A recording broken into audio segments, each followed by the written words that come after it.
కూడా వెళ్ళొచ్చు. ఇప్పుడు వైసీపీలో అసంతృప్తుల్ని చేర్చుకోవడమా, అది వీళ్ళు చెప్పగలగాలి.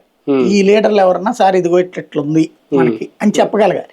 కిందసారి నాకు తెలిసి ఎలక్షన్ అయిపోయిన తర్వాత 6 నెలల్లోపు అయితే అనేక మంది వైఎస్ఆర్ కాంగ్రెస్ పార్టీ రాయలసీమ వాళ్ళు బీజేపీలో చేరడానికి సిద్ధపడ్డారు. బీజేపీ అప్పుడు పురంధేశ్వరరావు ఒప్పుకోలే, అధినాయకత్వం ఒప్పుకోలేదని చెప్పింది.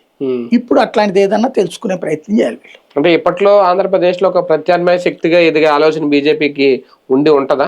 అందుకే ఈ కూర్పులా ఆటోమేటిక్ గా వాళ్ళు ఎదగాలనే కోరుకుంటారు కానీ పడిపోవాలని. అంటే ఇప్పుడు కూటమిలో ఉన్నారు అంటే ఒక రకంగా వాళ్ళు కంట్రోల్లో ఉండాలి.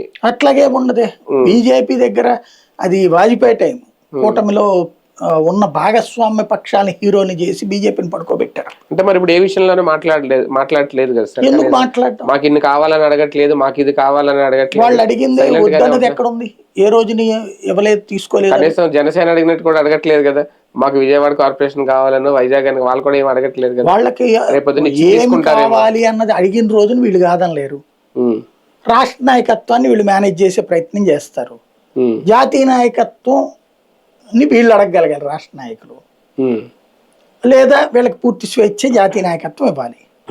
అది ఇక్కడ ఉన్న లింక్. ఈ టీం ద్వారా భారతీయ జనతా పార్టీ బలం పెరుగుతుంది అని చూపించుకునే అవకాశం ఏమైనా ఉంటుందా రేపు స్థానిక ఎన్నికల్లో గానీ ఇంకొక రకంగా గానీ?